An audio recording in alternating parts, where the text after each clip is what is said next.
The Community Impacts Consultation will give local residents the opportunity to review and comment on Highways England's plan to build and operate the Lower Thames Crossing and how it proposes to reduce its impact on the local community and environment.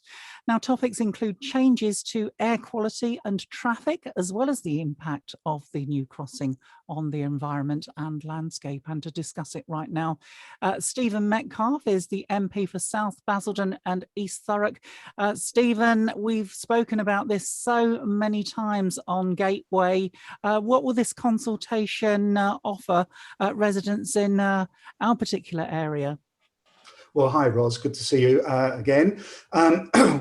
I think what this consultation does is it gives people the opportunity to, again, comment on the mitigation measures that Highways England are putting in to reduce the impact the Lower Thames Crossing in its current position is going to have. I mean, I'm pretty clear. I still have deep concerns that the proposed Lower Thames Crossing isn't going to tackle the problem that it set out to, which was catastrophic congestion when the existing crossing at Dartford fails. And we see that sadly with monotonous regularity, people getting caught up. I know yourself have been caught up in recent congestion. It took you 4 hours to get from across from Basildon to Kent.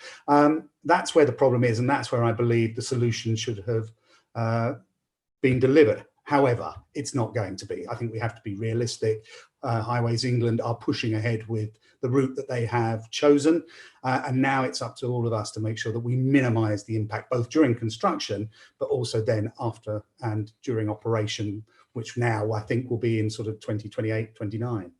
How will keeping traffic right near to the M25 help, though, certainly in terms of air quality? Because one of the issues at the Dartford River crossing is standing traffic, poor air quality, the emissions from those standing vehicles. And of course, we've heard reports of the reduced life expectancy of people living in and around the Thurrock area, particularly Grays, Aveley, and parts of, Chadwell, all that area there known as the Toxic Triangle. Yeah, you're absolutely right. We do suffer with poor air quality in Thurrock, and it is partly to do with congestion at the existing Dartford crossing. Now, Highways England will tell us that by putting in a new crossing, it will relieve general congestion at the existing crossing, and therefore the traffic will flow both north and south more smoothly, and flowing traffic generates less pollution than standing traffic. I will leave others to draw their own conclusions about that. But it's not just traffic, to be fair. There is also air quality issues around the maritime activity that takes place along the Thames. We have two very important, busy ports. They contribute to our poor air quality, and some of the poor air quality is blown across from Northern Europe up the Thames. So yes, traffic is a significant part of that, but it's not the only part.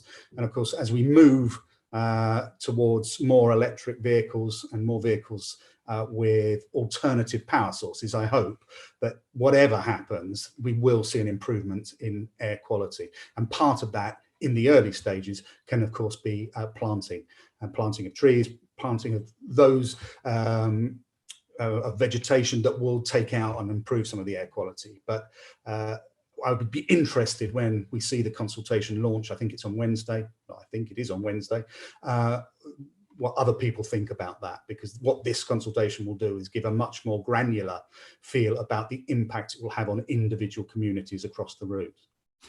Isn't this all a bit of a case of locking the door after the horse has bolted, though? Because when the tolls were removed some time ago now, and it was replaced with a congestion charge, and the idea then was to keep the traffic flowing, it hasn't done that really, because the crossing itself was already at capacity then. Do you think it's a bit late in the day now to try to build other roads and try to link around it?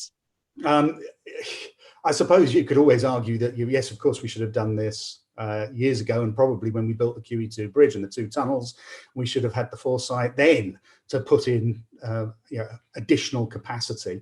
I think the congestion charge at the existing crossing has improved the flow of traffic quite a lot. It's improved general congestion because obviously there isn't that stop-start, and that has contributed a little bit to some of the or less poor air quality, if there is such a thing.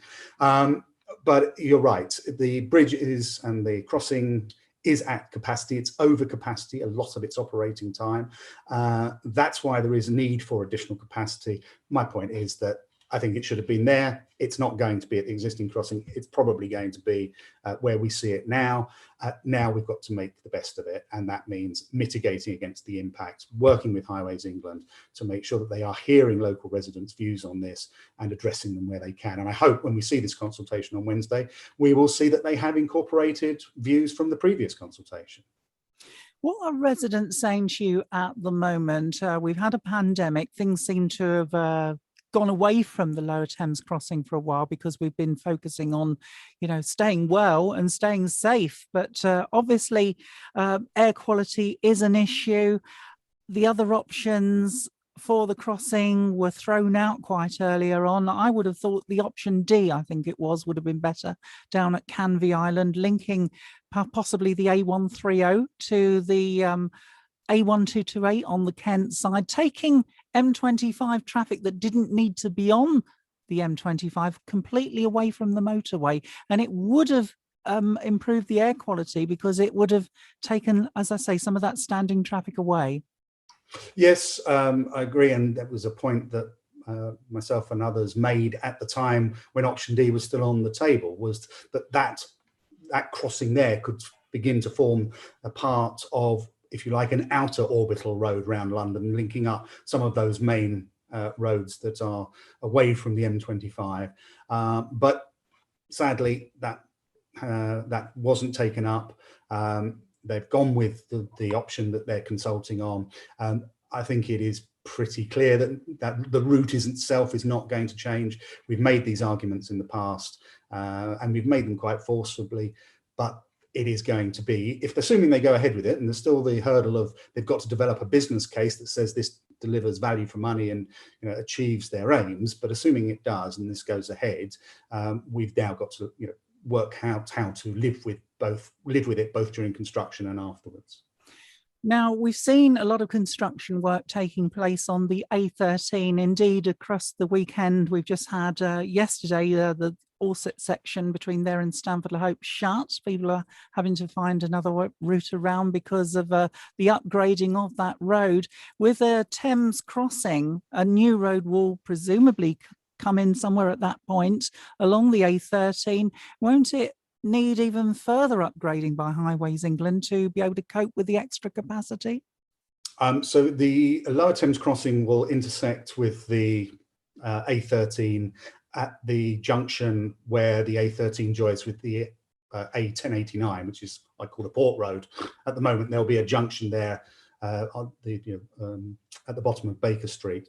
Yes, I have asked this previously. They do say that all the work that's being done to the A13 at the moment will still be valuable to the project. So this is something that will benefit it. And it's at that point, it turns into a 3-lane highway anyway, heading towards the M25. So yes, there may be more works and there'll certainly be disruption around that junction during construction, but the work that's being undertaken at the moment will still be very valuable and will improve the flow of traffic east of that junction out towards, well, Southend or up to Chelmsford, in that general direction. Now, we've seen various press releases come through from the Thames Crossing Action Group, a legal challenge against the road programme that includes that, and also the impact on small, medium-sized enterprises. What can we see done to help some of those local businesses in our area? So that is a really important part of this consultation is, and going forward, part of the development consent order that will be heard in public is how do we mitigate against the impact of this? Because construction is going to be a challenge. It's a tight site. We're a busy part of the world.